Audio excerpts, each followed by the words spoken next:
आपकी एक तरह से ना ड्रग्स के जैसा काम करते हैं वो, आपको अगर उनकी लत लग जाए तो ड्रग्स की as a officer of merchant navy, तो आप क्या उनको अलाउ करेंगे? मैं बेटों को भी नहीं अलाउ करूंगा। Oh my God.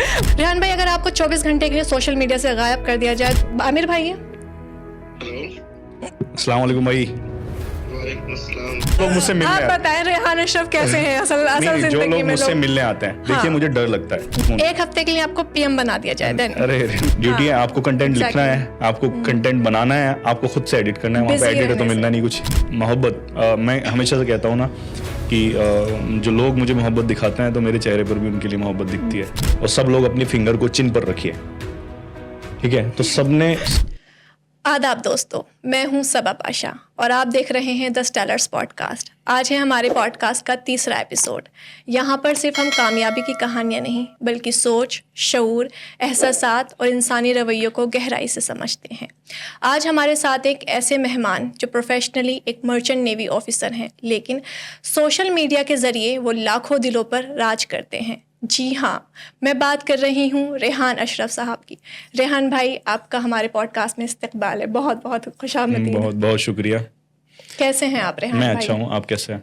मैं बिल्कुल ठीक हूँ। सबसे पहले तो मैं आपका दिल से शुक्रिया अदा करना चाहूँगी कि आपने अपना कीमती वक्त निकाला और हमारे पॉडकास्ट में आप आए। Thank you. आप मोहब्बत, मैं हमेशा से कहता हूँ ना कि जो लोग मुझे मोहब्बत दिखाते हैं तो मेरे चेहरे पर भी उनके लिए मोहब्बत दिखती है। बहुत बहुत खूब।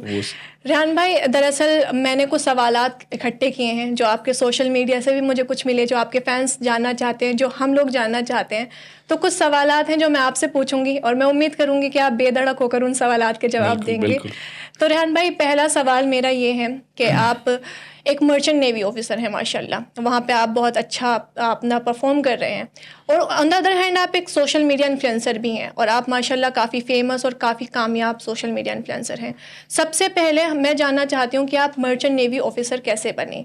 क्या ये जर्नी आपके लिए मुश्किल थी? ये जर्नी क्या थी? मैं आपसे जानना चाहती हूँ। बिल्कुल आसान नहीं था, क्योंकि अभी सोशल मीडिया का दौर है। अभी सब पता होता है आपको क्या करना है क्या नहीं करना है। तब इतना नहीं था। 2011 में सिलेक्शन हुआ था, तो पता भी नहीं था।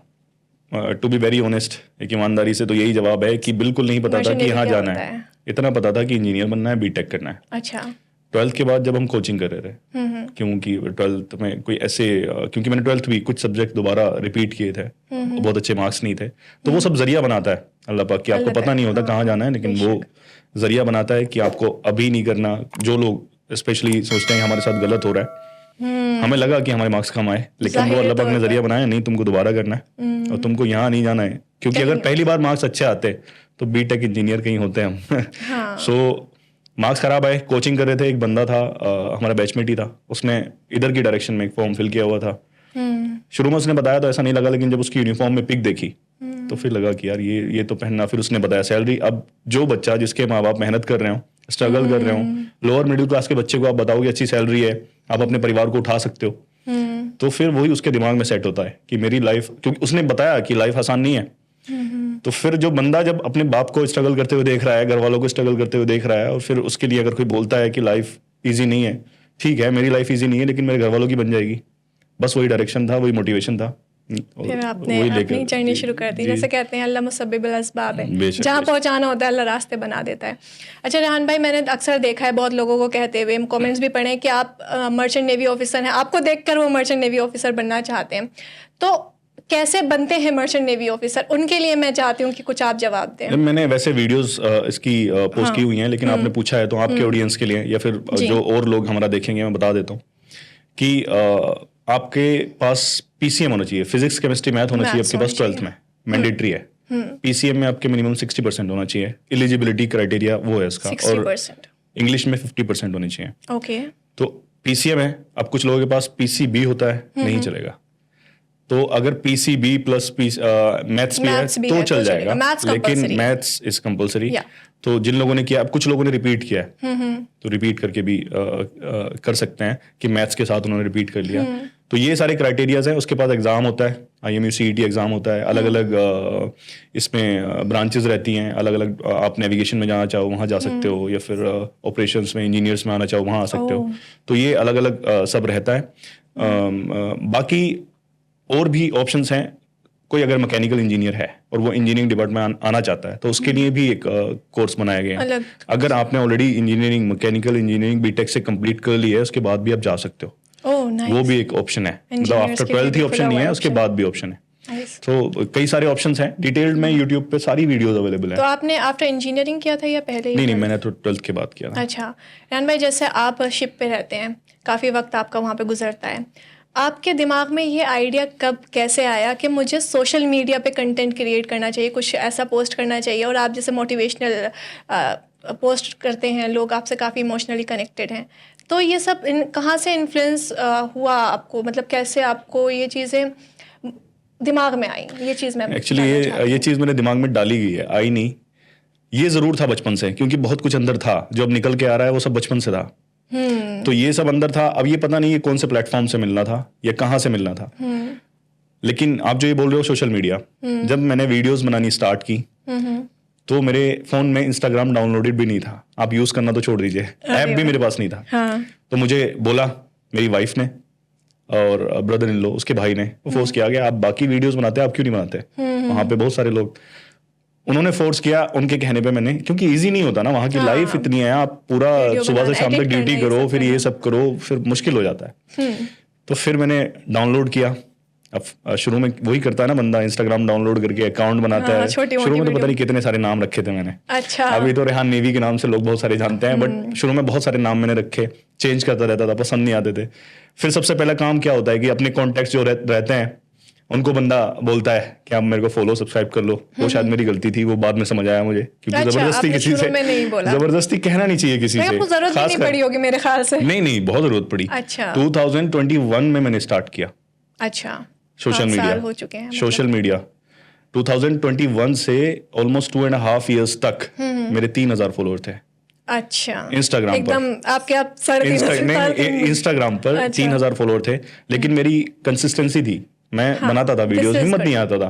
चल रही है, बहुत सारे अप्स डाउन, सारे तरीके ट्राई किए गए, किस तरह से फेक फॉलोअर्स लोग ऐड कर देते थे, भोलेपन का हम आपको रियल फॉलोअर्स। अब मुझे समझ नहीं आता था उस टाइम इतना कि ये कैसे ऐड करा सकते हैं। अच्छा ठीक है, बहुत सारे ऐसे फ्रॉड्स भी हुए।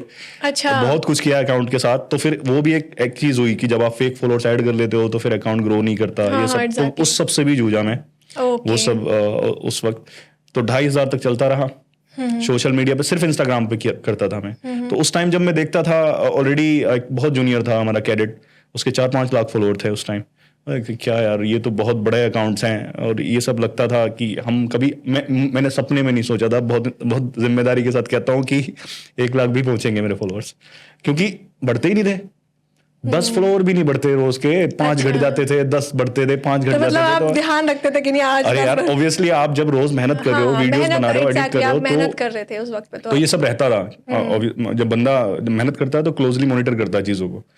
तो कब ऐसा हुआ कि कब ऐसा हुआ कि आप एकदम फेमस हो गए? हाँ, वो मैं कहता हूँ ना, माँ बाप की बड़ी दुआएं होती हैं। कंटेंट पहले जो स्टार्टिंग में मैंने बनाना शुरू किया, वो ट्रांसलेशन रील्स रहती थी, म्यूजिक्स पे बनाता था, लेकिन उससे मुझे सुकून नहीं मिलता था। अच्छा, फिर मैंने एक अपनी आवाज में एक वीडियो बनाई। जो आवाज क्या थी, वो एक हकीकत थी। जब हमने ट्रेनिंग ज्वाइन की तो एक कैप्टन थे, उन्होंने जब एड्रेस कर रहे थे नॉर्मली कैडेट्स को सारे, तो उन्होंने बोला था कि वेलकम, अब your life is not going to be easy, लेकिन हाँ तुम्हारे परिवार की लाइफ बन जाएगी। तो मैंने इस चीज को फ्रेम करके वो एक वॉइस ओवर दिया था रील को, और वो मेरे अकाउंट से नहीं, किसी और के अकाउंट से वायरल हुई। अच्छा। तब मुझे सजेस्ट किया एक बंदे ने कि आपकी आवाज अच्छी है, आप अच्छा बोलते हो, तो आप अपनी आवाज में ट्राई करो। फिर मैंने कुछ शायरी ट्राई की अपनी आवाज में, वो शायरी अच्छी चली, वायरल हो गई। तो फिर मैंने वो जो ट्रांसलेशन की रील्स थी सारी डिलीट की। अच्छा, आपने शिफ्ट कर लिया अपने कंटेंट को, बेसिकली शिफ्ट किया।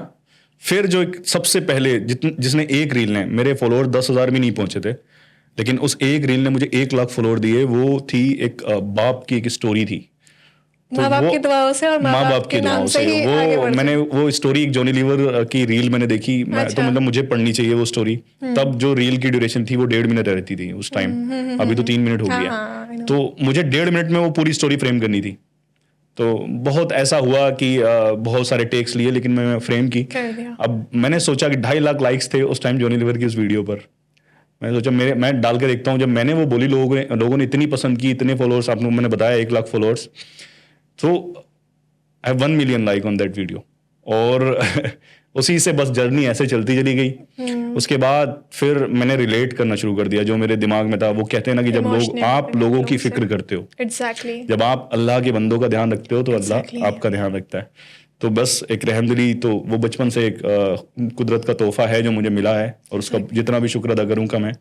लोगों के बारे में सोचना और जो हमारी डेली लाइफ में हमारे सामने चीज़ें आती हैं उनको किसी तरह से रिलेट करके समझा देना, तो ये सारी चीज़ें जब होने लगी लोगों को पसंद आई। फिर जो फेसबुक की जर्नी थी, वो जर्नी एक मैंने वीडियो बनाई कि दो समंदर आपस में नहीं मिलते। हाँ, फेसबुक वहां से शुरू हुई। मुझे भी वो वीडियो वो मोस्टली जो भी मुझे मिलता है फेसबुक से फैन मिलता है, वो वही बोलता है कि हमने वो वीडियो आपकी देखी है, वो दो समंदर। तो उसने पूरा चेंज कर दिया। मतलब उस वीडियो को डालने से पहले फेसबुक पे मेरे 1,40,000 फॉलोअर थे, और मैंने वो शाम को अपलोड की, सुबह उठा तो मेरे 2,20,000 फॉलोअर थे। अच्छा, और फिर वो चलते चले गए। तो ये सोशल मीडिया की जर्नी थी। और फिर एक ऐसा जरिया खुदा ने बना दिया कि लोगों को, जैसा आपने बोला कि इमोशनली कनेक्टेड है, वैसे ही कनेक्टेड है। हाँ, मुझे लोग मिलते हैं, दुआएं देते हुए मिलते हैं। हाँ, और वो चीज़ मैं भी देख रही हूँ, जैसे आपने कहा कि नरम दिली आपके अंदर है, तो वो जो चीज़ है ना आपकी, वो रिफ्लेक्ट करती है आपकी पर्सनालिटी और आपकी वीडियोस से। बस कोशिश रहती है कि मतलब ऐसा कभी महसूस ना होने दूं किसी को, अगर कोई मिल रहा है मुझसे, कि मैं उससे हिचकिचा रहा हूँ, या बस ये चीज़ आपकी बहुत अच्छी है माशाल्लाह। अच्छा रेहान भाई, जैसे आप एकदम माशाल्लाह से, आपने कहा कि आपकी लॉन्ग जर्नी रही, फिर आप फेमस हुए, लोगों ने आपको जानना शुरू किया, मोहब्बतें भी मिली। अच्छा, मुझे एक चीज़ ये जाननी है कि शोहरत के बाद क्या इंसान को सुकून मिलता है, या फिर कुछ नेगेटिविटी, कुछ गलत चीज़ें भी उसके साथ होती हैं? कुछ ऐसी शोहरत अपने साथ दुश्मन भी लेकर आती है, ऐसा नहीं है, जलन होती है। काफी फेमस है, तो मैं जानना चाहूंगी कि आपके कौन कौन से नहीं, बिल्कुल। देखिए, मैं बहुत बार ये चीज़ बोल चुका हूँ कि मैं जाती दुश्मन, अपना पर्सनल दुश्मन किसी को नहीं मानता। जो मेरी किसी से अगर अनबन भी है, कोई हो जाती है छोटी मोटी बातों पे, या पहले से रही हुई है, मैं किसी को अपना दुश्मन नहीं मानता। मैं बहुत बड़ी एक सेइंग भी है कि अल्लाह पाक ने अगर किसी को दौलत, शोहरत या कोई ताकत दी है, तो वो अपने खजाने से दी है, किसी से छीन कर नहीं दी।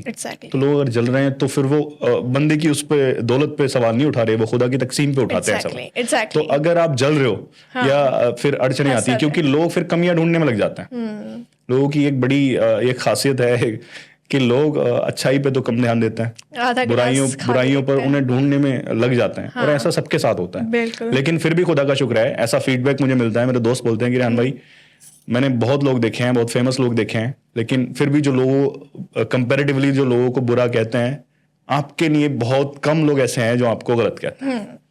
लेकिन हाँ, ये तो है, दुश्मन आते हैं, लेकिन हाँ, आपको मोहब्बतें इनफ मिल रही है, तो आपको जरूरत नहीं है। आप ये तो उनके साथ नाइंसाफी हो जाएगी ना एक तरह से, कि मुझे इतनी मोहब्बतें मिल रही हैं और मैं थोड़ी सी नेगेटिव चीजों के लिए मैं बोल दूं। ठीक है, तो वैसे आपका माशाल्लाह पॉजिटिव अप्रोच है, तो वो आपको काफी आगे तक लेके जाएगा। इंसान का एटीट्यूड ही होता है जो उसको आगे लेके जाता है।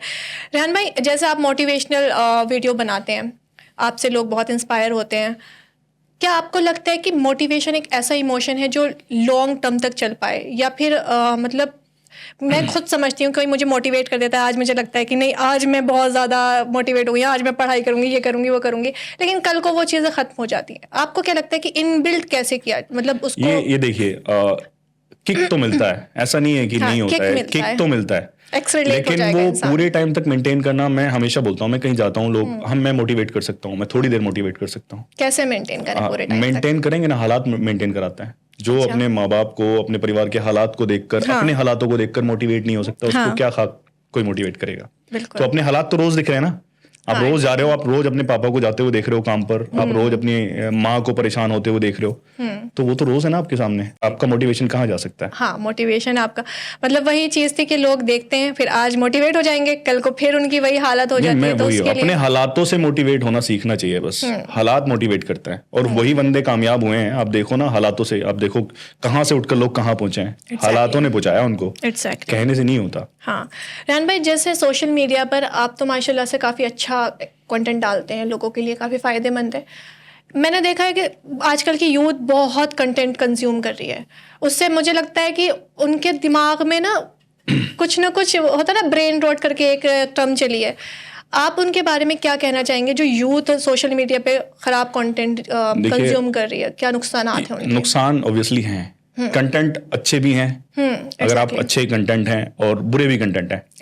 सोशल मीडिया पे। जी। ऐसे कंटेंट भी हैं जो कहीं का नहीं छोड़ते आपको, मतलब आपके एक तरह से ना ड्रग्स के जैसा काम करते हैं वो, आपको अगर उनकी लत लग जाए तो ड्रग्स की तरह। लेकिन अच्छे कंटेंट, मैं लोगों को हमेशा मैसेज देता हूँ, आप मुझे नहीं सुन रहे कोई बात नहीं, मैं कभी ऐसे फोर्स भी नहीं करता। ये मोहब्बतें खुद से होती हैं, लोग देखना भी खुद से होता है, फॉलो करना भी खुद से होता है। हाँ, एग्जैक्टली। आप अच्छी बातों को सुनिए, अच्छी चीजों को सुनिए। एक छोटी सी स्टोरी बताता हूँ मैं। एक ना दादाजी अपने पोते को रोज अच्छी कहानियां सुनाते थे। अब वो पोता तंग आ गया, आप रोज मुझे अच्छी बातें बताते हो, मुझे याद नहीं रहती, मैं कहाँ तक बातों को फॉलो करूं, मुझे समझ नहीं आता, मुझे कोई फायदा नहीं लगता इन स्टोरीज का। तो बोले इधर आ, मैं तेरे को समझाता हूँ। जो टोकरी रखी है ना, वो जो उनके पास में नदी थी, गाँव के पास में कोई, बोले टोकरी लेकर जाओ और जो नदी है उससे पानी लेकर आओ। वो बच्चा था, गया टोकरी में, उसने पानी भरा, आया बेचारा, थोड़े से रास्ते सब पानी निकल गया उसमें। वो भाग के आया दादा को, बोला मैं तो वहीं से भर के चला था, सारा पानी निकल गया। बोले नहीं, फिर ट्राई करो, अभी तुम धीरे धीरे आ रहे थे ना, भाग के आना इस बार। फिर से उसने भरा, वो तेज आया थोड़ा, फिर से निकल गया। बोले दादाजी फिर से निकल गया।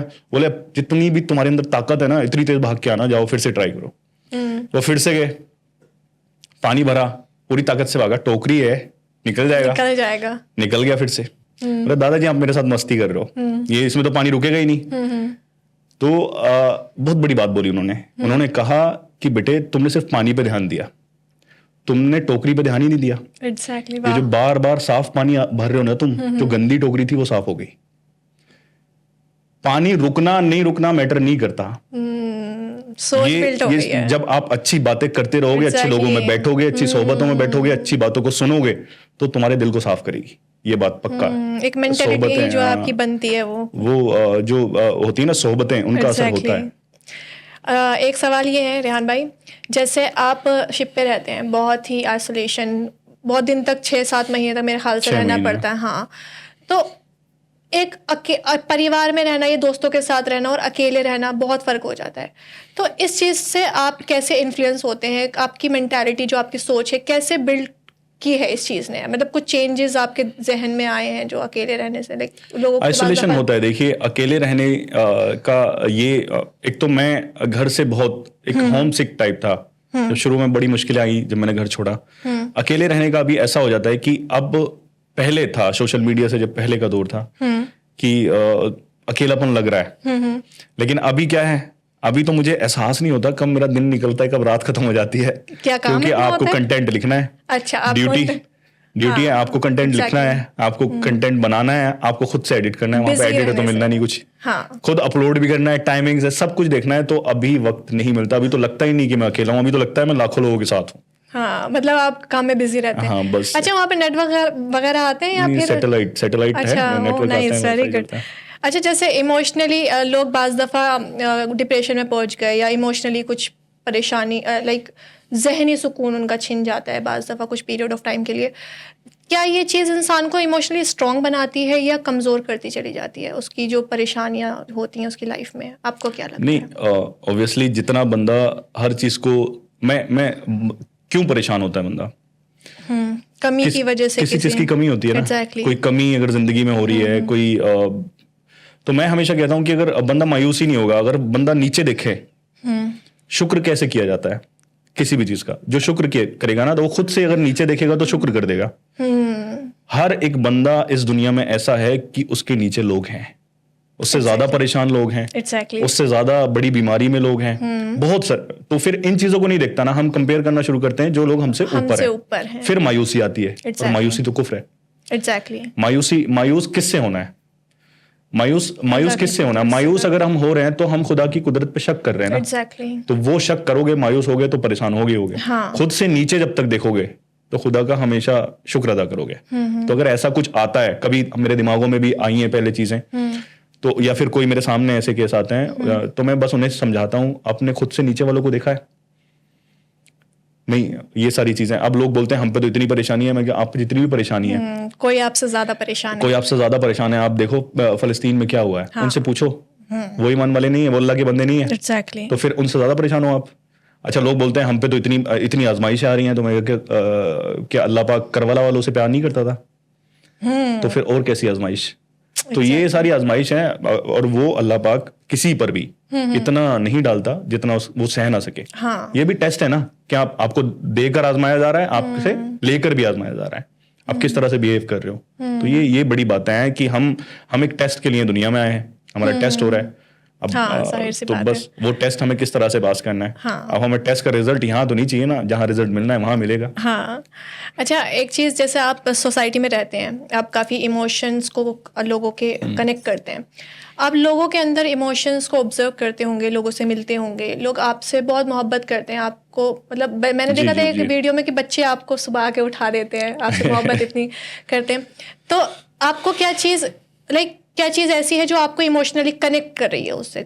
ये क्या पैटर्न है जो आपसे लोग कनेक्ट कर पा रहे हैं? क्या आपकी बातें ऐसी हैं या फिर आप इंसान ही इतने बहुत सारी बातें ऐसी हैं जो लोग बोलना चाहते हैं, हाँ, लेकिन वो बोल नहीं पाते और मैं उनके बदले बोल देता हूँ। नाइस। ये चीजें वो ऐसी आती हैं, उनको ऐसा लगता है कि मैं नहीं बोल रहा, वो अपने दिलों की बातें बोल रहे हैं। तो लोग मुझसे कहते हैं कि आप दिल से कनेक्ट कैसे हो, तो मैं उनसे बस एक ही बात कहता हूँ कि मैं दिल से बोलता हूँ, इसलिए मैं दिलों से कनेक्टेड हूँ। अच्छा, तो ये सबके है, मैंने बहुत सारे रिश्तों को सबको अहमियत दी है और सबको बताया कि सबके अपने अपने हक हैं। तो फिर वो जो एक तरह से कनेक्शन होता है ना कि हाँ, रिश्तों का एहसास कराना, क्योंकि सब हैं यहाँ, बेटे, भाई, बहन, बीवी, बहू, सास, सब हैं, और मैंने लगभग सारे रिश्तों का एहसास कराने की कोशिश की है, क्योंकि अपने अपने हक हैं। तो बस वो एक कनेक्शन है कि जो लोग खुद नहीं बोलते, मैं बोल देता हूँ, फिर वो स्टेटस लगा लेते हैं अपना कि हमारे दिल की बात हो गई। हाँ, लोग जूझ रहे होते हैं ना, सास और बहू में लड़ाई हो रही है, तो आप उसको क्लियर कर देते हैं कि नहीं, ऐसे हाँ, एग्जैक्टली, क्योंकि रिश्ते ऐसे होते हैं, नाजुक रिश्ते होते हैं, सास बहू, बेटी, ये सब। अच्छा रेहान भाई, अपार्ट फ्रॉम दिस, एक सवाल ये है कि जैसे आप बहुत ज़्यादा बच्चों की परवरिश वगैरह पे, मैंने देखा है कि आप बेटी की कोई बेटी है ससुराल में जाती है या वो किस तरह से बिहेव करती है, आपने कई वीडियोस में इस तरह का जिक्र किया है। मैं ये चाहती हूँ कि आप हम इंसानी नेचर की बात करें तो परवरिश बहुत इम्पोर्टेंट रोल प्ले करती है समहाउ। तो आपके नज़दीक परवरिश क्या चीज़ है और क्या ये रोल प्ले करती है?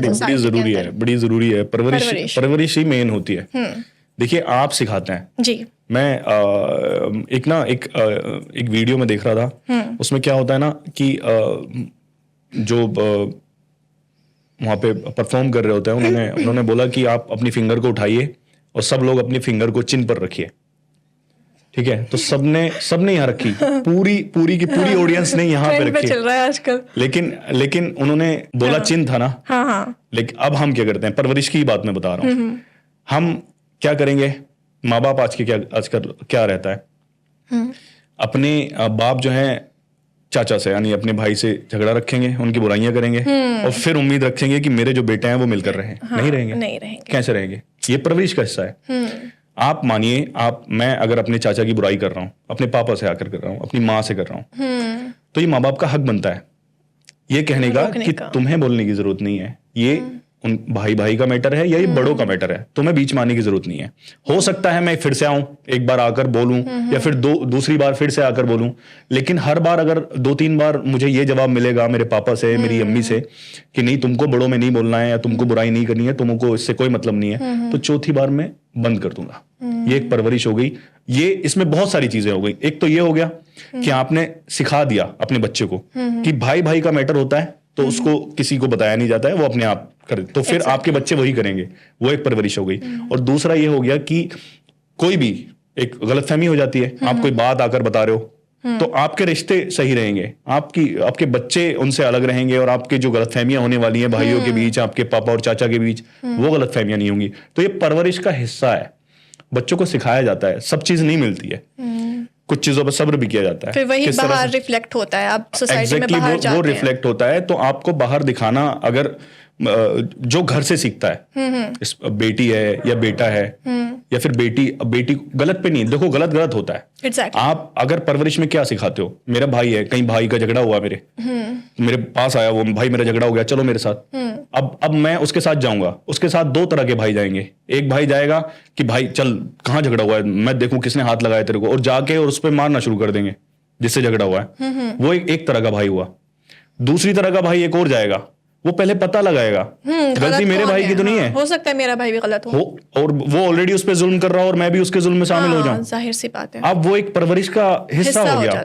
वो मैंने अपने भाई को बता दिया, अगर वो गलत था मेरा भाई गलत था और मैंने उसको पीट दिया, तो मैंने अपने भाई को बता दिया कि अपना अगर गलत भी हो तो अपने का साथ दिया जाता है। साथ, ये गलत चीज, ये गलत चीज है। और अगर वो बाई चांस वो गलत था तो कॉम्प्रोमाइज भी हो सकता है। तो भाई को वो सिखाया भी जाता है कि नहीं भाई, सब्र किया जाता है कुछ बातों पे। तो ये परवरिश के हिस्से हैं कि किस तरह से परवरिश की जाती है, और ये बड़े जरूरी भी हैं, क्योंकि आजकल जो रिश्ते बिगड़े हुए हैं, हमको लगता है कि शुरू में हमको लगता है कि हम अपने भाई का साथ दे रहे हैं, वाला गलत हमेशा लगता है, हम गलत यही लगता है ना। तो ये परवरिश का हिस्सा है। जब बंदे को लगने लगा ना कि सिर्फ मैं ही सही हूं और सामने वाला गलत है, कभी ऐसा देखता नहीं, कभी उसकी जगह खड़े होकर नहीं देखता, क्योंकि सबकी अपनी अपनी कुर्बानियां होती हैं। ठीक है, सब अपने अपने काम कर रहे होते हैं। और जो अभी मैं बोलूं कि जो मैं बाहर रहता हूं, बाहर सबको छोड़कर जा रहा हूं, आइसोलेट हूं पूरा, और जो मैं कर रहा हूं, तो मुझे लोग जरूर कहेंगे, मेरे माँ बाप कहें, कोई भी कहें कि हाँ हमें एहसास है, लेकिन क्या फील करता हूं मैं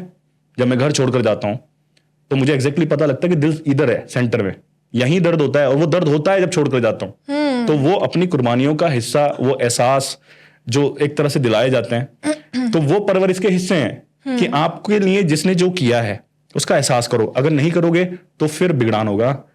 ठीक है, आप अगर बाप की कुर्बानियों का एहसास नहीं करोगे तो बाप का दिल दुखेगा।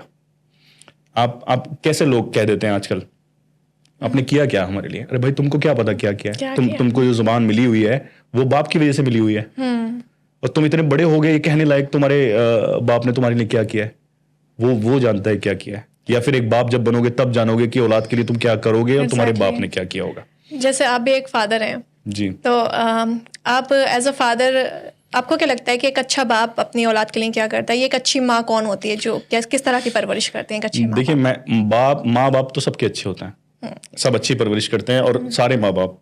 कुछ ऐसे केसेस हो जाते हैं माइनर, जो जिन पे यकीन नहीं किया जाता कि हाँ लोग ऐसा भी कर सकते हैं। अदरवाइज तो माँ या बाप का अगर बस चले तो अपनी खाल उतार कर भी अपनी औलाद को दे दे, भेज दे अपने लिए। ये और माँ के कैसे हाल होते हैं, माँ तो पूरी रात जागना और ये सब कुर्बानियां, तो ये सब अपनी औलाद के लिए। लेकिन कुछ ऐसी, ये परवरिश का बड़ा हिस्सा है, माँ बाप को इंसाफ करना जरूरी है। जैसे औलादें रह गई, बेटा या बेटी हो गई, बेटी प्यारी होती है, बेटी मोहब्बत भी ज्यादा करती है, बिल्कुल, लेकिन इसका मतलब ये नहीं कि बेटे नहीं करता है। बेटे घर से निकलते हैं, बेटियां भी निकलती हैं, लेकिन सबके अपने अलग अलग रोल्स हैं। बेटों पे जिम्मेदारियां ज्यादा होती हैं। तो अब फर्क की बात आई, आप बिल्कुल प्यार, ये हुक्म भी है कि अगर आप कुछ बाहर से कुछ ला रहे हो तो पहले बेटियों को दो, बाद में बेटों को दो। लेकिन आप ऐसे नहीं कर सकते कि बिल्कुल आप उनके साथ एक तरह से कर दो, अलग कर दो। नहीं, ये बेटी है तो ये पूरी प्रायोरिटी पे है, गलत भी है तो बेटी है। हाँ, इंसाफ जरूरी है। इंसाफ जरूरी है। देखिए, ये रहता है ना कि इंसाफ के तराजू में ना हक तोला जाता है। हक क्या है, हक पर कौन है, वो देखना जरूरी है। जो रिश्तों का पक्षपात करता है वो कभी इंसाफ नहीं कर पाता। अब भले से कोई भी हो। अब आप कोई सास अगर कहे कि नहीं अपनी बेटी के, जैसा कि बहुत सारे घरों में होता है कि जब अपनी बेटी है तो उसके वकील बन जाते हैं कि मेरी बेटी है, गलत भी है तो फिर साथ बेटी है, और दूसरे की बेटी जज बन गए, उसके फैसला सुना दिया, नहीं तुझको तो कुछ आता ही नहीं, तेरे माँ बाप ने कुछ नहीं सिखाया। ये सारी चीजें आती हैं। तो ये माँ बाप के हक बनते हैं इंसाफ करने के। बिल्कुल हर जगह कहा गया है कि औलाद से जो है हिसाब लिया जाएगा, ये सब लिया जाएगा। तो हिसाब तो सबको देना है, मोहब्बतों का भी, इबादतों का भी। जिस तरह से इबादतों का होगा, ये मोहब्बतों का भी होगा, किसको कितनी दी है। जी, बहुत अच्छी बात कही आपने। इंसाफ वाली बात मुझे बहुत पसंद आई। रेहान भाई, अच्छा ये बताएं, एक सवाल ये है कि ज़्यादातर ज़ाहिरी तौर पर अगर देखा जाए तो हम लोग कुछ अच्छा करते हैं, उसका बदला जो है ज़ाहिरी तौर पर हमें बुरा मिल जाता है। बाज़ दफ़ा हमने कुछ किसी के लिए अच्छा किया, दोस्तों के लिए, कुछ हमें नेगेटिव चीज़ें ही सामने आती हैं। वो हालांकि अल्लाह उसका अजर देगा ज़रूर, लेकिन ऐसा क्यों होता है? बड़ी अच्छी बात आपने कही है। हाँ, तो आप ही से पूछूंगा मैं, आप बताएं मुझे, आप अच्छाई क्यों करते हैं? 2-3 रीज़न है। पहला रीज़न तो यही है कि जब हम, इंसान के अंदर जो है एक फितरत होती है, अगर किसी के अंदर अच्छी करने की ज़्यादा फितरत है, कोई किसी के अंदर कम फितरत है। इंसानियत के लिए भी अगर देखा जाए, मैं कुछ कर रही हूँ, मैंने किसी को तकलीफ में देखा तो मेरा दिल दुखता है, तो मैं अच्छा करती हूँ। आपका दिल क्यों दुखा? मेरा दिल दुखा क्योंकि हो सकता है मैं उस परेशानी में होती अगर, तो मैं परेशान होती, तो मुझे ऐसा लगता है कि शायद मैं उस पर्टिकुलर इंसान को उस परेशानी से निकाल दूं, अगर मैं उसको रिलेट करती हूँ। दूसरी चीज़ ये है कि हम कहीं ना कहीं फेथ रखते हैं अल्लाह की ज़ात पर, तो हम अल्लाह ताला ने हमें चीज़ें सिखाई हैं ऑलरेडी कि कोई परेशान है तो उसकी मदद करनी चाहिए, या जो भी चीज़ें हैं। अगर हम किसी को परेशानी में देख रहे हैं, ठीक है, अब मैंने एक छोटा सा एग्जांपल देता हूँ। एक रोड पर एक्सीडेंट हुआ है, अब वो बंदा तड़प रहा है, वहां पे 100 लोगों की भीड़ इकट्ठा हुई है, लेकिन बहुत सारे खड़े हैं, बहुत सारे वीडियोस बना रहे हैं, एक दो कोई आता है कि नहीं भाई इसको उठाओ, इसको ले जाओ। हाँ। एक दो कोई बंदा आता है, क्यों? खुदा ने उसके दिल में रहम डाला, या रहम दिल इंसान है वो, तो वो नेकी उसने क्यों की? पहले बात तो इंसान नेकी जो है पहले जो उसके इंटरनल जो पर्सनालिटी होती है उसे पुश करती है कि नहीं इसको रोकना चाहिए। और दूसरी चीज़ वो अपने फेथ से, चाहे वो मजहब से सीख रहा हो, चाहे वो जिस चीज़ से भी सीख रहा हो, वो इंटरनली।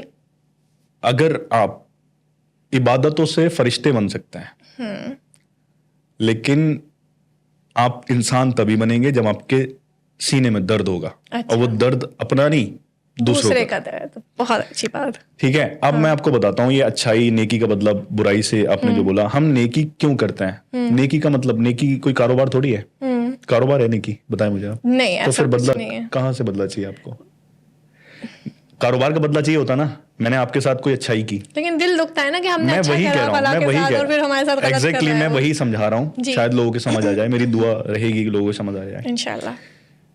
मैंने आपके साथ कोई अच्छाई की जी, अब मैंने अच्छाई आप क्योंकि खुदा ने मेरे दिल में रहम डाला। दो तरह की लोग अच्छाई करते हैं, एक तो वो अच्छाई करते हैं कि मैं आपके साथ कोई कर रहा हूं तो मेरे बुरे वक्त में आप करें, ये सोच कर करते हैं। और दूसरे वो लोग अच्छाई जो सच में अच्छाई होती है, नेकी होती है कि खुदा के लिए की गई है, कि उसका बदला मुझे खुदा से चाहिए।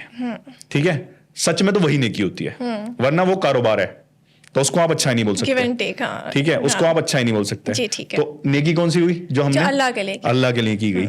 अब जो बोला जा रहा है, जैसे आपने बोला कि हमें उसके बदले बुराई मिलती है, तो वो बुराई किसने दी? बंदे ने कि अल्लाह पाक? बंदे ने दी। जाहिर तौर पर इंसान से डिमोटिवेट हो जाते हैं ना। नहीं, वही मैं कह रहा हूँ। अब ये बताया मुझे, जब ये बुराई तो बंदे ने दी, आपने नेकी किसके लिए की थी? अल्लाह के लिए। बदला कौन देगा? अल्लाह देगा। मैदान महशर हो गया? नहीं। तो बदला कहाँ मिलेगा? अल्लाह मैदान हशर में होगा। मैदान महशर में होगा। हाँ। मैदान महशर में बदला मिलेगा जी। अब मैदान महशर में बदला ऐसी जगह मिलेगा उस नेकी का जो आपने की है अल्लाह के लिए, जहाँ पे कुछ भी काम नहीं आएगा। तो फिर आप कैसे कह रहे हो कि नेकी का बदला बुराई से मिलता है? नहीं, बहुत अच्छी बात आपने कही। मैं चाहती थी आपसे इस चीज़ का जवाब, और आपने बहुत खूब जवाब दिया। बहुत अच्छी बात है माशाल्लाह। रेहान भाई, आप भी मैंने देखा है माशाल्लाह से बहुत लोगों की मदद करते हैं, तो क्या रेहान अशरफ सच में इसी तरह के इंसान है कि लोगों की मदद करते हैं, या सिर्फ सोशल मीडिया पे दिखते हैं? अपनी पिक्चर में सब हीरो होते हैं। आप मुझसे पूछ रहे हो, मैं क्यों बुराई करूंगा अपनी? नहीं, ये वाला सवाल तो आप ऑडियंस से पूछना चाहिए। जो लोग मुझसे मिलने आप बताएं रेहान अशरफ कैसे हैं असल जिंदगी में? जो लोग मुझसे मिलने आते हैं, देखिए मुझे डर लगता है जी, मुझे डर लगता है। मैं कुछ फंक्शंस में गया हूँ ना, तो मेरे साथ उन्होंने बाउंसर, मैं कोई सिक्योरिटी लेके नहीं चलता, कहीं भीड़ में जाता हूँ, जहां भी जाऊंगा पहले 1-1.5 घंटा फोटोज खिंचवाते हैं लोग, बाद में मुझे खाने देते हैं, पहले खाता हूँ तो बाद में। मैं कहीं सिक्योरिटी लेके नहीं जाता, लेकिन अगर कहीं चला गया और किसी ने मुझे दे दिए बाउंसर्स, मुझे डर लगता है। मुझे इस बात का डर लगता है, एक तो वो रहेंगे, वो बेचारे अपना काम करते हैं, वो अपना काम करते हैं, वो रोकते हैं, वो हटाते हैं, लेकिन मुझे डर लगता है कि अगर मैं चल रहा हूं उनके साथ, तो बंदे में एक अलग फीलिंग होती है जब आप सिक्योरिटी के साथ चल रहे हो, कि मैं खुद को बड़ा समझने ना लगूं कहीं। अगर ऐसा हो कि मैं खुद को बड़ा, गुरूर ना आ जाए। और वो कभी कभी ऐसा होते हैं, हटाते हैं, मैं उनसे मना कर देता हूँ कि भाई ये मुझसे मोहब्बत करने वाले लोग हैं, इन्हें मुझसे कुछ नहीं चाहिए, मुझे मोहब्बत दिखा रहे हैं और मैं खड़ा हूँ। तो ये चीज रहेगी, जैसे आपने बोला कि मैं ग्राउंड पे भी ऐसा हूँ, ये मुझसे बेटर वही लोग बताएंगे जो मुझसे मिल चुके हैं। मैं गवाह हूँ इस चीज की। मैं गवाह हूँ कि रेहान भाई को मैंने बोला, रेहान भाई हम लोग आपके साथ पॉडकास्ट शूट करना चाहते हैं बहुत दिन से। अच्छा, मेरी बहुत ख्वाहिश थी, जब आप शिप पे थे, मैंने बाद में देखा कि आप आ चुके हैं घर पर, तो मैंने सोचा कि इंशाल्लाह रेहान भाई को जरूर बुलाएंगे, और मुझे लगता नहीं था कि आप रिस्पॉन्स करेंगे कभी, लेकिन माशाल्लाह आपने किया। मैं जितना जमीन से, वो कहते हैं ना कि आप ऊंचाइयां कितनी भी उड़ो, लेकिन जमीन से जुड़े रहो, तो फिर ना दोस्त छूटेंगे ना यार छूटेंगे। बहुत अच्छी बात है, ये चीज़ मैं आपकी सोशल मीडिया पर अक्सर देखती हूँ। रेहान भाई, आप एक पापा हैं, फादर हैं, वालिद साहब हैं 2 बच्चों के माशाल्लाह। आपकी बेटी भी हैं और बेटे भी हैं माशाल्लाह। बेटी आपकी बहुत छोटी हैं, अभी पैदा हुई हैं, 3-3.5 महीने। हाँ, 3.5 महीने की माशाल्लाह। अगर वो अपनी ज़िंदगी में ये प्रोफेशन चूज़ करती हैं जो उनके फादर हैं, like as a officer of merchant navy, तो आप क्या उनको अलाउ करेंगे या फिर आपको लगता है कि नहीं सिर्फ लड़के मैं बेटों को भी नहीं अलाउ करूंगा। ओह माय गॉड, मैंने एक्सपेक्ट नहीं किया था। नहीं मैं बेटों को भी नहीं करूंगा। अच्छा, क्यों?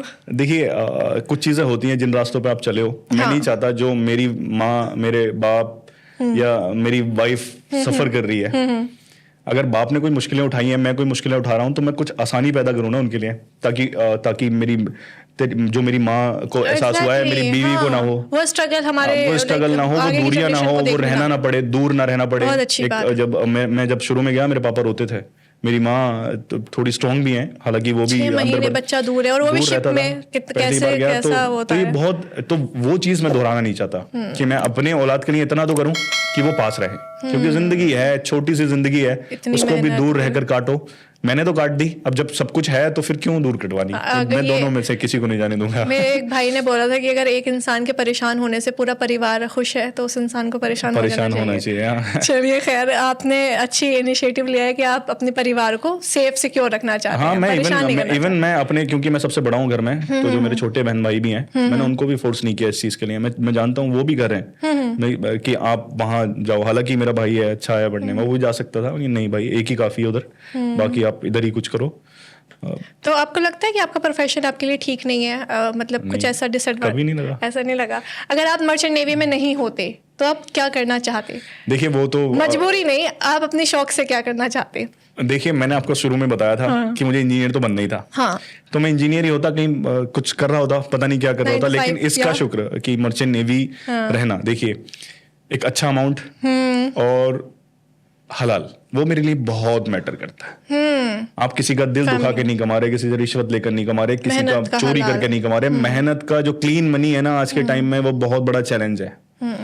और खुदा का शुक्र है, जितना लाख अदा करूं कि इस एज में एक सेल्फ डिपेंडेंट होकर, एक अच्छा सा घर भी बनाकर और सबको वेल सेटल्ड हो गया हूं, तो एक प्रोफेशन है। तो मुझे कभी ऐसे, हाँ दूर रहता हूँ वो अलग बात है, लेकिन मेरे प्रोफेशन की ये बात है कि अगर मैं दूर रह रहा हूँ घर वालों से, तो मुझे छुट्टियां भी इतनी मिल जाती हैं कि मैं सुकून से उनके पास रह लेता हूँ। उसके बाद क्लीन मनी है, वो बहुत जरूरी है आज परवरिश के लिए, वो भी एक परवरिश का हिस्सा है। जाहिर सी बात, खासकर माँ बाप अपने बच्चों को चाहे कम खिलाओ, लेकिन क्लीन मनी खिलाओ। किसी का दुखा हुआ लाओगे ना तो आपके घर में रोशनी नहीं होगी।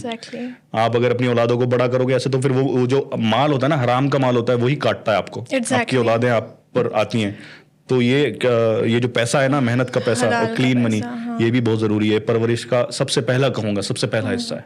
वो अल्लामा इकबाल साहब के बारे में मैंने सुना था कि उनके वालिद साहब सूद का काम करते थे, आई थिंक, या कुछ ऐसा काम करते थे जो हलाल नहीं था। तो उनकी माँ उनको एक बकरी ली थी उन्होंने अपने हलाल पैसों से, फिर उनका दूध, बकरी का दूध पिला दी थी, फिर उनको बड़ा किया। तो वो जो माँ होती है वो बहुत इंपॉर्टेंट रोल प्ले करती है। तो अल्लामा इकबाल साहब माशाल्लाह, रोल तो दोनों के अलग अलग होते हैं। माँ के अलग हैं, बाप के भी ऐसे रोल। परवरिश का मेन रोल माँ प्ले करती है, क्योंकि घर में सबसे ज्यादा बच्चा। हाँ, एग्जैक्टली। रेहान भाई, जैसे मैं देखती हूँ आपके सोशल मीडिया पे आप बहुत दोस्तों के साथ फोटोग्राफ्स वगैरह पोस्ट करते हैं, कोलैबोरेशन ये वो। आजकल हालांकि जैसे कोई भी इन्फ्लुएंसर है ना, तो वो जैसे ही ग्रो करता है तो बहुत ही रिजर्व्ड हो जाता है कि नहीं, अब मैं किसी के साथ कोलैबोरेशन एक्सेप्ट नहीं करूँगा, किसी ज़्यादा, मतलब दोस्तों के साथ फ़ोटो नहीं शेयर करते, किसी को ज़्यादा प्रमोट नहीं करते। आप माशाल्लाह से बहुत ही ग्राउंड टू अर्थ मुझे देखने को मिलते हैं। तो आपको ऐसा नहीं लगता कि मेरे सोशल मीडिया पर मैं हर किसी इंसान के साथ कोलैबोरेशन एक्सेप्ट कर रहा हूँ अगर, तो उससे इम्पैक्ट पड़ रहा है, मेरी रीच कम हो रही है, या ना करूँ मैं, कुछ ऐसा महसूस होता है? देखिए मेरा मानना है एक चीज़, ठीक है, आप जो बोल रहे हैं कि खुद को आइसोलेट कर लो, थोड़ा रेस्ट्रिक्ट कर लो या कंटेन कर लो, आपने जो चीज़ें बोली है, तो उससे क्या होना है? मैं आपसे पूछ रहा हूँ, उससे क्या होना है? क्या होगा अगर मैं कंटेन, मान लीजिए मैं कंटेन कर लेता हूँ खुद को, मैं नहीं जाता लोगों के पास। आपको नहीं लगता कि खुद को कंटेन करना कहीं ना कहीं थोड़े बहुत सोशल मीडिया पे? नहीं, मैं मान रहा हूँ सोशल मीडिया पे खुद को कंटेन कर लेना, रेस्ट्रिक्ट कर लेना, लोगों से मिलना नहीं है, लोगों के पास नहीं जाना है, आप पूरी जिम्मेदारी के साथ ये कह सकते हो कि ये घमंड का हिस्सा नहीं है? आप बताओ मुझे, आपको कोई इनवाइट कर रहा है, आपको दिल से इनवाइट कर रहा है, आपके घर इनवाइट करने के लिए आ रहा है, और आप उसको सिर्फ इसलिए कह दो कि मैं खुद को रिस्ट्रिक्ट किए हुआ हूँ सोशल मीडिया की वजह से, मैं ज्यादा जाता नहीं। क्यों नहीं जाते आप क्या दुनिया के बादशाह हो या फिर कौन हो, आप क्यों नहीं जाते? एग्जैक्टली। आप तो फिर आप अगर ऐसा कर रहे हो कि खुद को रिस्ट्रिक्ट कर रहे हो या ये सब चीजें, देखिए मैं खुद को, आप मेरी रीच डाउन हो रही है, एग्री, रीच डाउन होती है, आप किसी भी छोटे अकाउंट के साथ कोलैब कर रहे हो, बिल्कुल होती है, ठीक है। लेकिन अगर मैं हालांकि ऐसे सबके साथ भी कोलैब नहीं करता हूँ, जो रहता मैं बोल देता हूँ लोगों, और लोग समझ भी जाते हैं, लोग समझ भी जाते हैं, ठीक है। लेकिन ऐसा कुछ अगर रह रहा है कि मेरी रीच डाउन हो रही है, तो ये झुकने से, लोगों के साथ मिलने से, या इजीली अवेलेबल, जैसे लोग, मुझे कई लोगों ने बोल दिया कि आप इजीली अवेलेबल रहते हो, वो आपको नहीं रहना चाहिए। तो अगर मैं इजीली अवेलेबल नहीं रहूंगा तो कहीं ना कहीं मैं खुद को खो दूंगा। मतलब मैं एक ऐसा बंदा हूं कि आपने बोला, मेरा नाम लिया और मैंने कहा हाँ, मैंने वो बोला, मैं वो जमीन से एक ऐसा जुड़ा हुआ हूं कि मैं ये महसूस नहीं होने दूं। मैंने आपको कहा ना कि मेरी कोशिश है, मेरी दुआ रहती है अल्लाह पाक से कि मैं किसी को फील ना होने दूं, कोई मेरे पास अगर आ रहा है कि मैं उससे हिचकिचा रहा हूं या मैं उससे ऐसे कर रहा हूं, कंफर्टेबल नहीं, हाँ, अनकंफर्टेबल, तो फिर क्या, फिर वही बात आती है। तो अगर मैं खुद को कंटेन कर लूंगा या फिर किसी को प्रमोट नहीं करूंगा, मेरे बोलने से अगर किसी का भला हो रहा है, मैंने एक वीडियो बनाई थी कि अगर हम किसी का हाथ पकड़कर नीचे करते हैं और ऊपर करते हैं, मैंने एक वीडियो, अगर आपने वो देखी हो, तो अगर हम किसी का हाथ पकड़कर नीचे कर रहे हैं ना, तो हमारा हाथ भी नीचे जा रहा है, हम किसी को उठा रहे हैं तो हमारा हाथ भी ऊपर जा रहा है। हाँ, तो किसी को अगर हम नीचे करेंगे तो खुद भी नीचे गिर रहे हैं ना। तो मुझे तो अल्लाह पे भरोसा है, रीच कहाँ कम हो रही है सोशल मीडिया अकाउंट पे, लेकिन वहां तो रीच बढ़ रही है ना, तो वो रीच जरूरी है, सबसे ज्यादा रीच जरूरी वही है। अब मैं खुद को खत्म करके सोशल मीडिया की रीच बढ़ा दूं, और रीच तो अल्लाह पाक के हाथ में है। जिस चीज की मैंने आपसे क्या कहा, मुझे भरोसा नहीं था 1 लाख भी होंगे, आज अगर सब सारे मिलाओ तो आप 70-80 लाख फॉलोअर्स हैं। हाँ, माशाल्लाह। रेहान भाई, एक सवाल और उसके बाद हम छोटे छोटे सेगमेंट्स खेलेंगे आपके साथ। लाइक सवाल ये है कि आपने अपनी जर्नी पूरी कवर की, क्या इंसान को मेंटर का होना, इंसान के पास मेंटर का होना ज़रूरी है, किसी ऐसे मेंटर का जो उसको रास्ता दिखाए, या फिर इंसान ढूंढ लेता है समहाउ रास्ता? वैसे जवाब तो मेरा ये मानना है कि हालात से बड़ा मेंटर कोई नहीं होता। हाँ, देखिए, हालातों से भी कोई ना सीख पाए, सबसे बड़ा मेंटर जो होता है ना, आपके हालात होता है। एग्जैक्टली। आपके हालात आपको बताते हैं कि आपको किधर जाना है, सबको बताते हैं, सबके सामने सबके हालात होते हैं, साथ होते हैं, सबको बताते हैं। अब कुछ लोग जो हैं हालातों का मान लेते हैं, कुछ नहीं मानते, तो वो रह जाते हैं। हालातों से ही सीखना चाहिए। बाकी ऑब्वियसली कुछ अच्छी पर्सनैलिटीज़ होती हैं कि हाँ भाई, इनको ऐसा, जैसे कि लोग आज मुझे बोलते हैं कि एक टीचर हैं, बड़े स्कूल के प्रिंसिपल हैं शायद, उनका मेरे पास कॉल आया, फिर बाद में मैसेज आया कि ये वो दौर आने वाला है जब लोग आपका नाम लेके कहेंगे कि हमें ऐसा बनना है।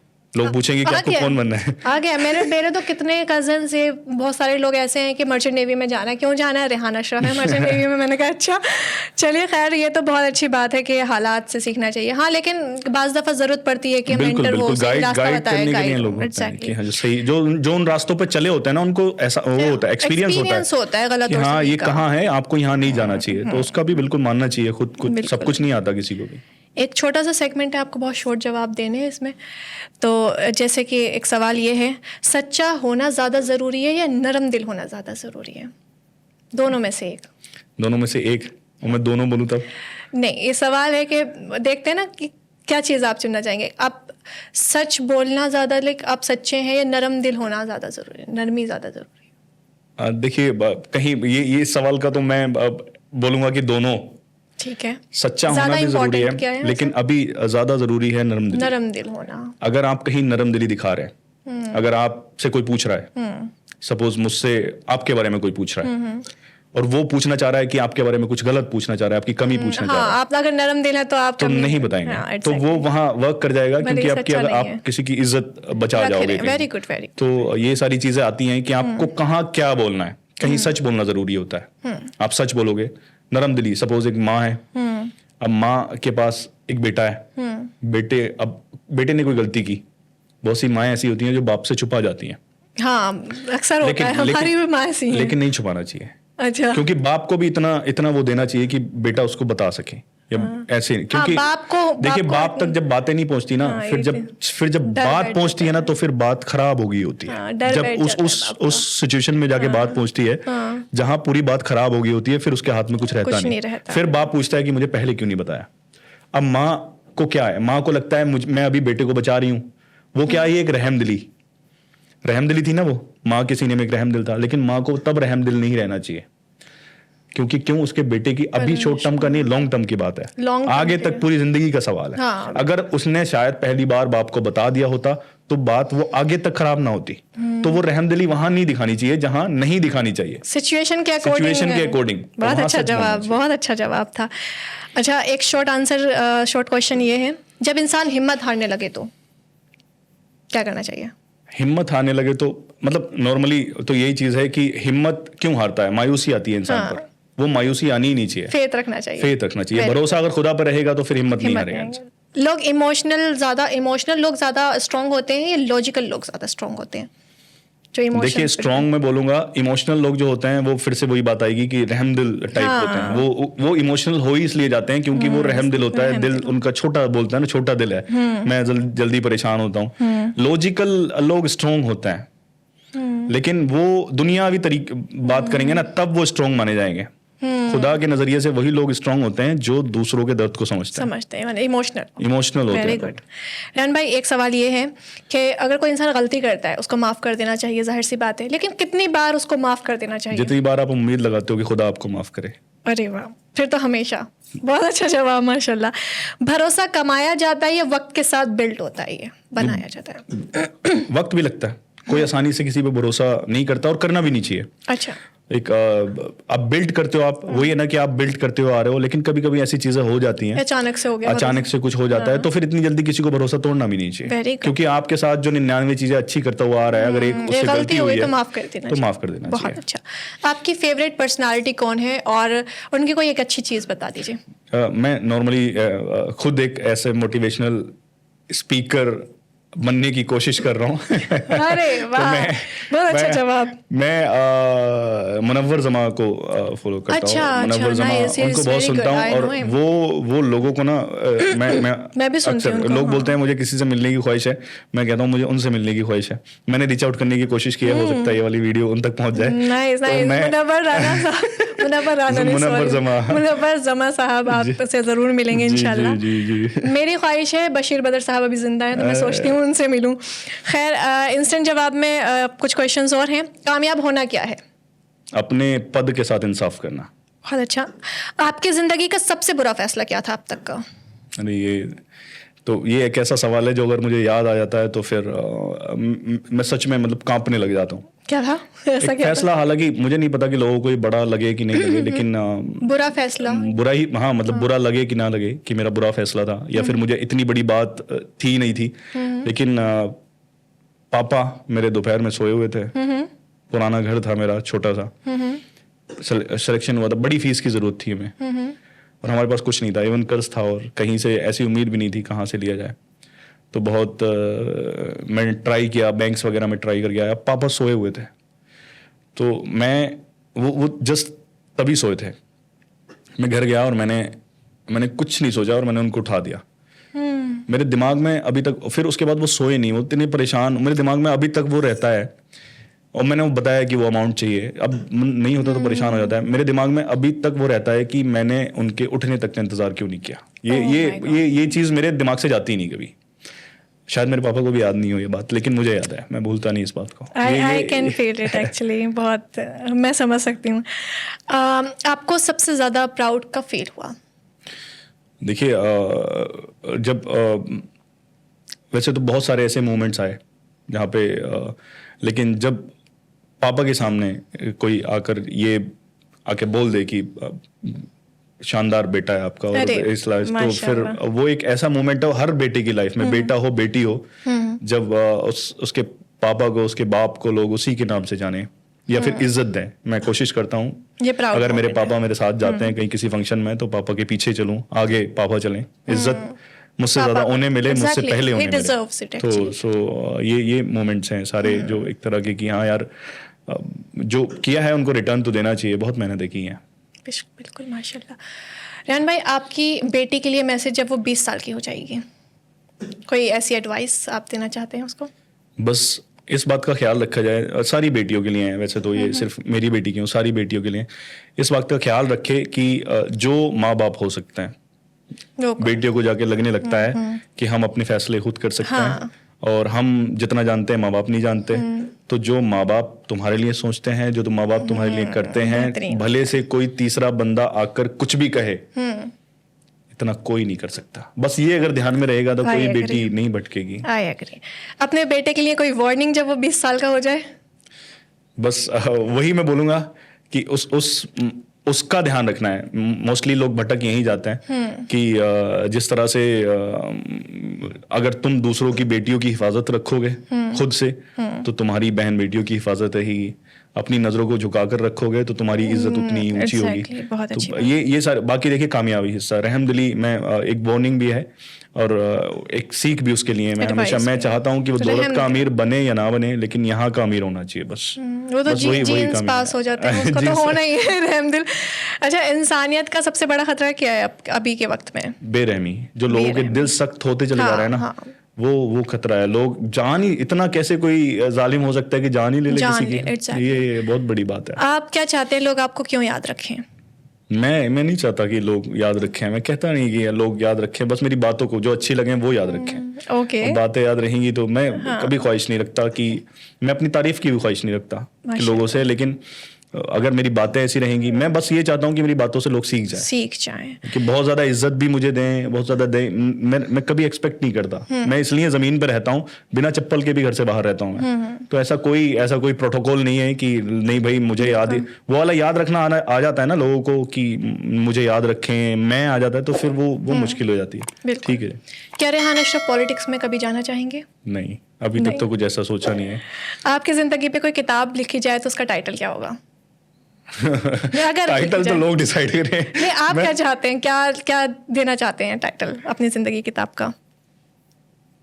पता नहीं, मतलब ऐसे ठीक है, मतलब वही बोलूंगा कि एक रहमदिली। अब मैं खुद से कैसे बोलूं कि रहमदिली, मैं यही है कि रहमदिली जो ना इंसानियत की पहली शर्त है। आप अगर रहमदिल नहीं हो, फिर आप कुछ भी हो, आप नेक नहीं हो सकते। तो वहीं से सारी चीजें शुरू होती हैं। अगर आपके सीने में रहमदिल है, मैं आपके साथ गलत नहीं कर सकता, अपने साथ भी गलत नहीं कर सकता। आप एक अच्छे इंसान हैं अल्टीमेटली। बस। चूज बिटवीन टू, कड़वा सच या मीठा झूठ? कड़वा सच, लेकिन किसी के मुंह पर नहीं। ऐसे नहीं कि मैं तो बोल देता हूँ, किसी का दिल नहीं तोड़ना। Very good. सेल्फ रिस्पेक्ट खो देना या लोगों को खो देना? एक चीज अगर लोग रिस्पेक्ट नहीं करते, डिपेंड करता है। अच्छा। अगर आप बोलोगे कि अपने घर वालों में लेके आ रहे हो, उसमें सेल्फ रिस्पेक्ट की बात करोगे, तो सेल्फ रिस्पेक्ट आप उसको लात मारो। घर नहीं जाना चाहिए, घर वाले नहीं जाने चाहिए। Exactly. लेकिन कहीं कहीं ऐसा होता है कि आपको लोग ऐसा अच्छे नहीं है, तो फिर डिपेंड करता है। रेहान भाई, दिमाग की सुनना या दिल की सुनना?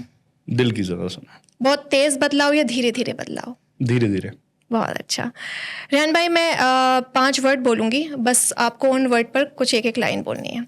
कामयाबी क्या है? कामयाबी मैं वही मानता हूँ कि आप अपने पद के साथ इंसाफ कर रहे हो, आप लोगों को समझ रहे हो। आप अगर कहीं पे हो तो बस इंसाफ कर रहे हो। किसी पर जुल्म हो रहा है, आप कुछ कर सकते हो, आप वो कर रहे हो, तो आप कामयाब हो। नहीं तो आप कितने बड़े ओहदे पे हो और आप लोगों को नहीं समझ रहे तो कोई फायदा। हिम्मत यह है कि हिम्मत एक वो चीज होती है जो सब जगह से, जैसे मुझे हिम्मतें मिलती हैं, परिवारों से हिम्मत मिलती है और लोगों से भी हिम्मत मिलती है। तो वो हिम्मत भी मिलती रहनी चाहिए। एक बहुत बड़ा पड़ाव है कि अगर आपको चलते रहना तो हिम्मत मिलनी चाहिए, और हिम्मत को कहीं से भी ढूंढा जा सकता है। छोटा बच्चा भी आपको हिम्मत दे जाता है। बेशक। खुदा पर भरोसा। Very good. बिल्कुल भरोसा। मैं एक लाइन बोलूंगी, उसमें बस 20 सेकेंड का आपको लोगों के लिए मैसेज देना है। जिस इंसान को लगता है कि वो इमोशनली ब्रेक हो चुका है। इमोशनली ब्रेक वही होता है जिसको खुदा पर भरोसा नहीं होता। वो आप जवाब दे चुके हैं। जब आपने बहुत मेहनत की हो लेकिन उसका सिला नहीं मिल रहा हो, उसका अजर नहीं मिल रहा हो, या उसका रिजल्ट, तो फिर तलाश करो कि कहाँ कमी रह रही है। उन लोगों की दुआएं लो जो कहना ना पड़े, वो खुद से लोग दुआएं दें, क्योंकि दुआएं वहां काम करती हैं जहाँ मेहनत काम नहीं करती। बेशक। बच्चों को स्कूल बंक नहीं करना चाहिए। हाँ, क्योंकि वहीं से चोरी शुरू हो जाती है, फिर लोग अपने कैरियर के साथ चोरी करना शुरू कर देते हैं। बेशक, बहुत अच्छा। रेहान भाई, मैं आपको कुछ फन टास्क देती हूँ, एक तो बस आपको वो कंप्लीट करने। आपको किसी ऐसे फेमस दोस्त को फोन करना है और उनसे पूछना है कि आपकी सबसे अच्छी चीज उन्हें क्या लगती है। फेमस ही होना चाहिए? हाँ, फेमस होना चाहिए जिसे लोग जानते हो। अच्छा जी। आपको अपनी रीच बढ़ानी है। कह सकते हैं। ठीक है, मैं ट्राई कर रहा हूँ। हाँ। अगर फोन उठा लेते हैं तो। हाँ ठीक है, पता नहीं, अब इंसर्ट खराब नहीं होनी चाहिए। स्पीकर पर डालना है? हाँ बिल्कुल। कौन बात करे? मैं आप बात कीजिए। कहना कि मैं एक पॉडकास्ट में हूँ और सबा चाहती हैं कि बताएं कि आप आमिर भाई हैं, आमिर भाई को रेहान भाई की कौन सी चीज़ सबसे ज़्यादा अच्छी लगती है? ओके, जी। तो फोन ही नहीं उठा रहे यार।